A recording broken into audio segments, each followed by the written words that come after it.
o seguinte, né? O Banco Master é, com segurança, a maior fraude bancária da história do Brasil. E talvez uma das maiores do mundo.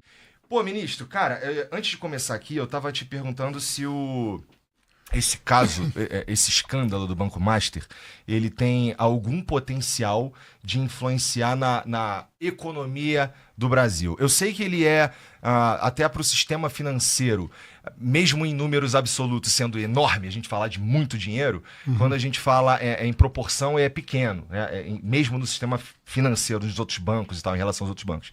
Então eu suponho, e você já me disse, mas eu queria que a audiência escutasse também, se tem algum risco desse caso atrapalhar a economia do Brasil, como ela funciona. Igor, primeiro deixar claro o seguinte, né? O Banco Master é com segurança a maior fraude bancária da história do Brasil. E talvez uma das maiores do mundo. Assim, nós estamos falando de dezenas de bilhões de reais. Um esquema que começou lá atrás, 6, 7 anos atrás, e ganhou uma proporção enorme com um esquema que era o seguinte: ele emitia CDBs, que é uma dívida do banco, né? Você está comprando uma dívida do banco, só que ele vendia esse CDB com a garantia de um fundo privado que foi montado lá atrás, justamente para garantir o correntista de um banco que eventualmente venha a ser liquidado. A gente está falando de um fundo privado que é feito, ele existe por esforço dos bancos. Inclusive dos públicos. O Banco do Brasil participa, a Caixa participa, que estava em 120, 130 bilhões de reais, uma poupança ali para caso desse algum problema num banco, num sistema financeiro, o correntista até 250 mil estava coberto. O que eles fizeram? Eles começaram a vender CDB, pagando altíssimas taxas de juros, e começaram a arrecadar grana. E a pessoa que comprava estava tranquila, porque ela era avisada de que o FGC cobria, em qualquer caso, até 250 mil. Muito bem, o que o Banco Master fez com esse dinheiro? E aí é que é o papel da polícia investigar para onde foi essa grana. Muito dinheiro. E aí começou esses investimentos faraônicos que esfriava dinheiro de pirâmide, de fundos, justamente para o dinheiro sair do compra de ativos superfaturados. Uma empresa conectada a outra empresa. Aí imagina que um fundo comprava um precatório por 10 e que valia um precatório de valor nominal 100, que valia 10 ou 20, e vendia para o Banco Master por 50. Então, eram vários esquemas. Isso aconteceu com imóvel, aconteceu com ativos podres, aconteceu com todo tipo de ativo que você pode imaginar. Então, você tinha um passivo, que era os CDBs. E os ativos estavam no balanço do mesmo valor que os CDBs. Mas, de fato, eles não valiam o que valia os CDBs. Porque ele já tinha migrado para outras operações fora do banco. E é por isso, né, que foi, inclusive, com fraude, uma série de coisas. Isso aconteceu... Esse esquema começa com Daniel Vorcaro, Haddad, porque eu dei uma olhada aqui e pelo que eu vi, algo parecido já começa lá na Bahia com um tal de Credit Sexta. Isso procede? Não é bem isso. Na verdade, o Credit Sexta começou lá na Bahia, mas esse cara se tornou sócio do banco. A operação mesmo, assim, até onde vai meu conhecimento. Tá bom. Eu tenho que também ser... Eu não sou do Banco Central, então pode ter alguma limitação de conhecimento. Mas até onde vai meu conhecimento, a grande operação foi a emissão dos CDBs, que começa com o banco. Então você tem que ter um banco para emitir CDB. Né? Um certificado bancário. Você precisa vender um certificado do banco. Sim. Eu estou te devendo tantos mil. Né? É assim que funciona. Então precisa de um banco. Né? O que aconteceu foi que até o final de 2024, que é até onde vai a gestão da administração anterior, porque o Bolsonaro comeu mais 2 anos da gestão do Banco Central, aprovando a autonomia do Banco Central. Foi nesse período, né, que escalou a emissão de CDBs. A partir da nova gestão, que começa um ano atrás, estanca-se esse processo de emissão de CDBs e começa a se olhar com lupa de que ativos nós estamos falando para garantir esses CDBs. Entendi. E aí tem um descasamento total entre os ativos do banco que não valiam o passivo do banco, que é a soma de CDBs. Aí falou, pô, isso aqui não sustenta. E para complicar ainda mais, pegaram uma fraude enorme. A venda de uma carteira de crédito, entre aspas, que não existia para o Banco de Brasília, para o BRB.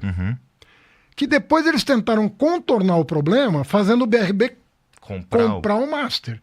Mas para encobrir, vamos dizer assim, essa operação fraudulenta de venda de uma carteira. Ah, uma carteira de 100 milhões, 200 milhões? Não, de 12 bilhões. Pô, então... Ó, essa não dá para se pegar essa soma em dinheiro, não dá para encher essa casa não, é muita grana, muita grana. E o cara, assim, vivendo nababescamente, comprando o que queria, com 40, 50 bi. Você compra o que você quiser, sim, né? No cartão de crédito dele aí ficou público os Agora, números. Respondendo a outra pergunta, só para quem está nos assistindo aqui entender por que ele não é sistêmico. Porque o alvo dele era o FGC. Entendi. Era exclusivamente tirar o dinheiro do FGC para cobrir esses CDBs. E ele mandar esse dinheiro para outro canto, que é o que ele fez com o dinheiro, que é o que a polícia está investigando. Entendi. Então não tem risco sistêmico porque está concentrado no Fundo Garantidor de Crédito. Ele percebeu uma brecha na legislação e operou em cima dessa brecha. E queria, inclusive, avançar para além dos 250 mil. O Banco Master chegou a atuar no Congresso Nacional para passar essa garantia para 1 milhão. Eu lembro. Foi no ano passado, não é? Ano retrasado. Retrasado, estamos em 26. Em 24, de 23 para 24, eles começaram a operar para passar para 1 milhão a garantia. Ficou conhecida como emenda Banco Master, alguma coisa assim. Aí, meu amigo, não ia sobrar um centavo no Fundo Garantidor de Crédito. E muita gente ia perder muito dinheiro, porque nem o fundo ia conseguir suportar o rombo que ele ia dar. Então, por isso que eu estou dizendo, não é sistêmico, em função da existência do FGC, machuca o Fundo Garantidor de Crédito para valer. Está pegando aí de 30% a 50% do volume do fundo, mas está restrito a isso. Agora, uma pancada como nunca se viu na história do sistema financeiro brasileiro. É verdade. E aí a gente tem, então entendi. A gente tem a fraude, ela era mirada num fundo que era particular, que é construído pelos bancos. Pelos bancos, pelos grandes bancos brasileiros. Isso significa que para a economia do Estado brasileiro isso não representa risco. Não machuca a economia. Agora, esse prejuízo, ele ao longo dos anos, ele acaba sendo socializado.